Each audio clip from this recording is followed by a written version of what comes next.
பிப்ரவரி மாதம் 18ஆம் தேதி, பொது காலத்தின் 6ஆம் வாரம், செவ்வாய்க்கிழமை.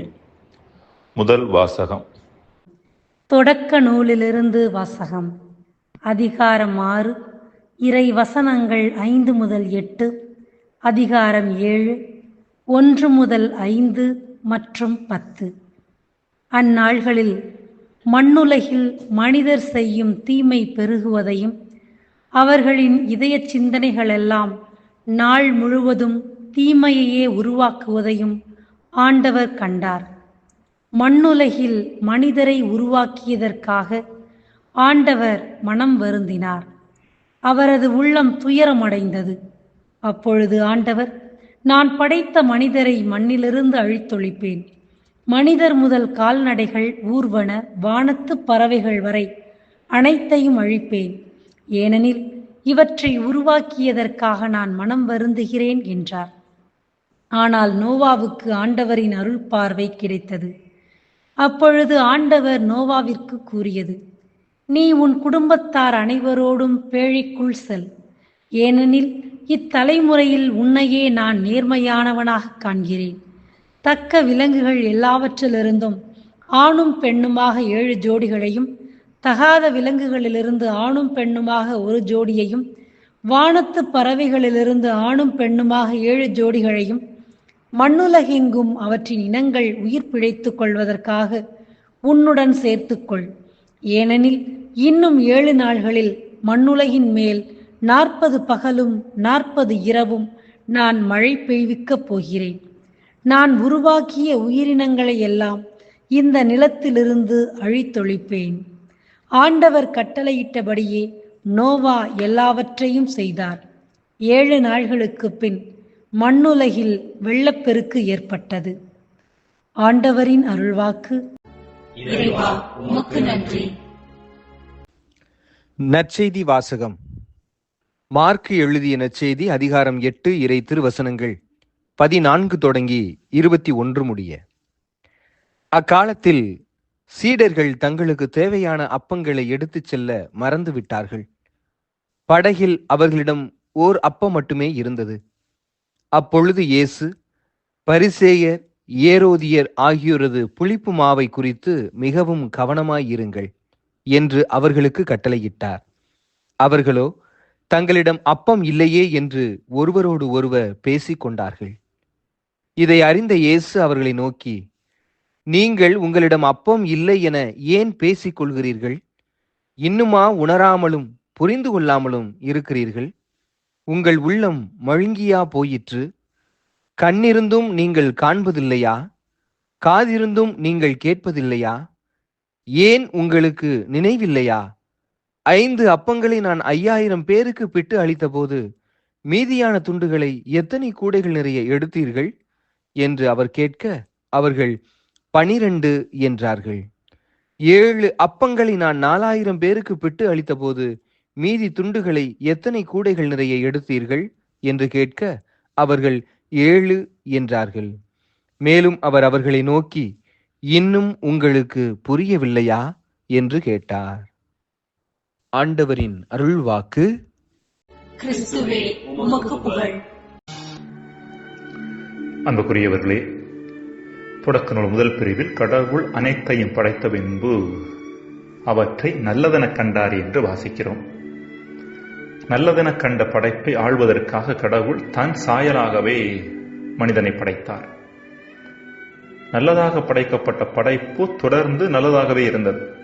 ஆனால் அவற்றை ஆள்வதற்காக படைக்கப்பட்ட மனிதன் மட்டும் தன்னிலை மறந்தான், தன் சாயலை மறந்தான், பாவத்தில் மூழ்கினான், இதயத்தில் தீமையை கருக்கொண்டான், மனதில் தீமையை உருவாக்கினான், செயலில் தீமையை பெருக்கிக் கொண்டான். இது குறித்து கடவுள் மிகவும் வருத்தப்பட்டதாக இன்றைய முதல் வாசகத்தில் வாசிக்கின்றோம். மண்ணுலகில் மனிதர் செய்யும் தீமை பெருகுவதையும் அவர்களின் இதய சிந்தனைகள் எல்லாம் நாள் முழுவதும் தீமையையே உருவாக்குவதையும் ஆண்டவர் கண்டார். மண்ணுலகில் மனிதரை உருவாக்கியதற்காக ஆண்டவர் மனம் வருந்தினார். அவரது உள்ளம் துயரமடைந்தது என்று வாசிக்கிறோம்.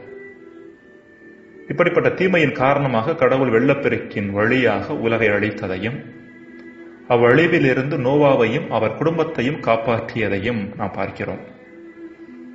ஒரு வகையில் நோவாவை நாம் இறைமகன் இயேசுவின் முன் அடையாளமாக பார்க்க முடியும்.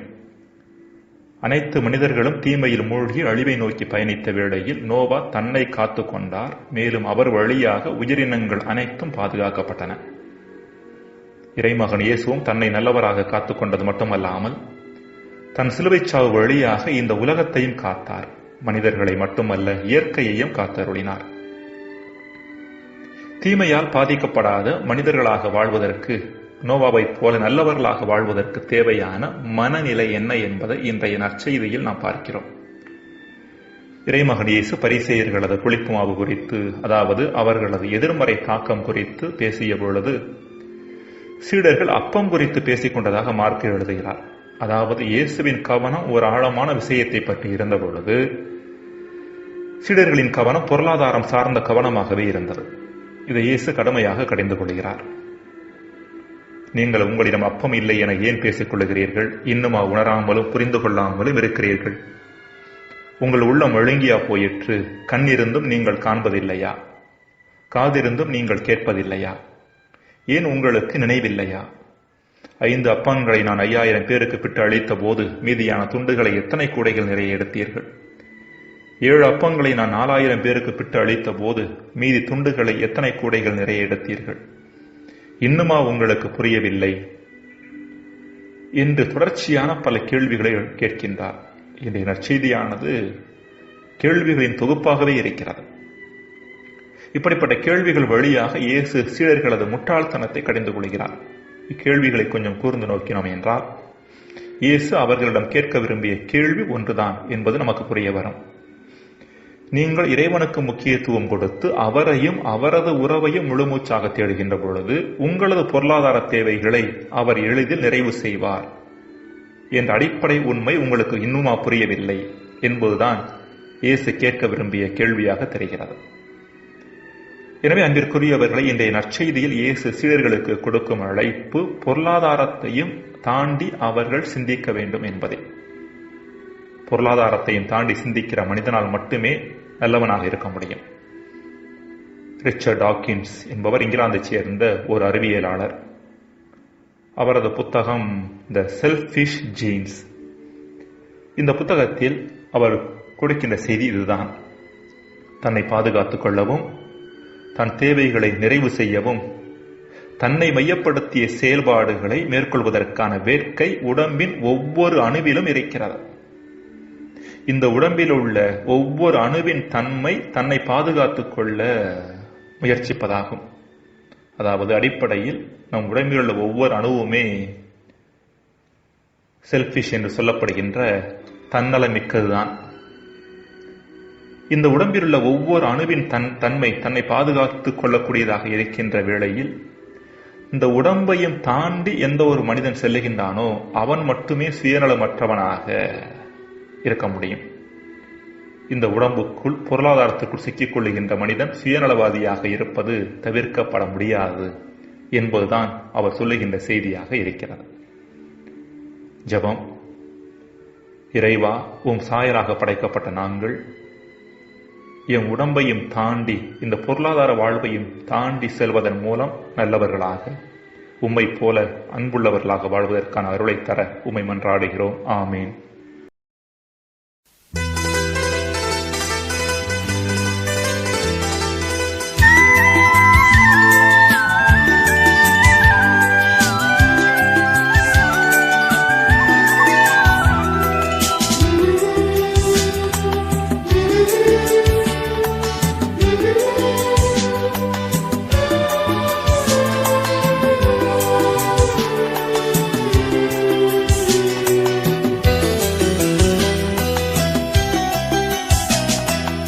என்னையாளும் இறைவா, என் நெஞ்சம் வாவா, உன்னை நம்புகிறேன். உன்னோடு நான் கொண்ட உறவினிலே வாழ உன்னை தேடுகிறேன்.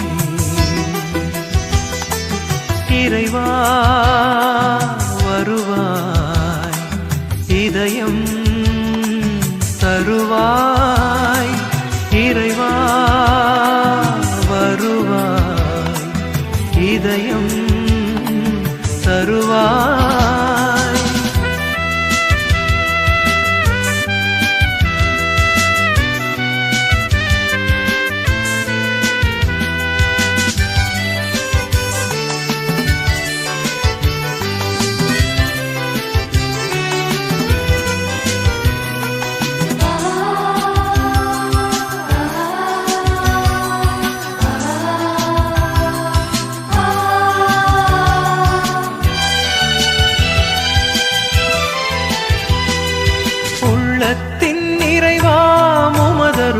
வார்த்தை குறுக்கிடுமே பாவக்கரைதனையே.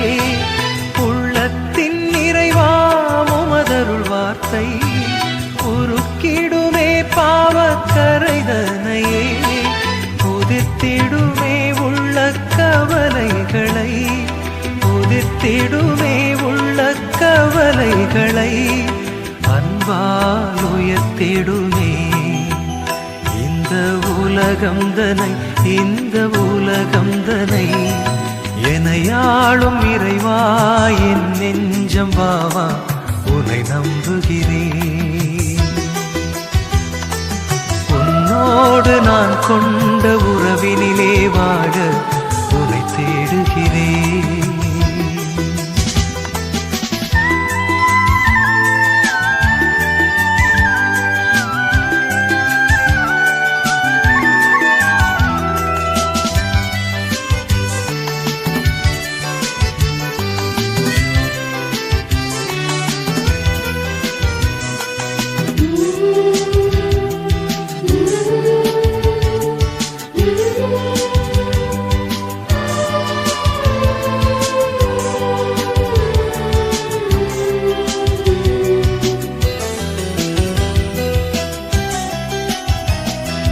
பார்ப்போற்றும் பண்பாமும் எளிய வாழ்வு படைத்திடுமே பாச உலகம்தனை.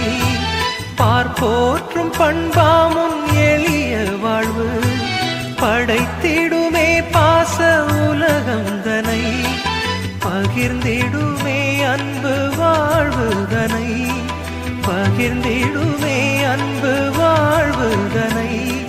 பாசத்தால் உயர்த்திடுமே இந்த உலகம்தனை, இந்த உலகம்தனை. எனையாளும் இறைவா என் நெஞ்சம் வாவா, உன்னை நம்புகிறேன். உன்னோடு நான் கொண்ட உறவினிலே வாழ உன்னை தேடுகிறேன். இறைவா வருவாய், இதயம் தருவாய். இறைவா வருவாய், இதயம் தருவாய்.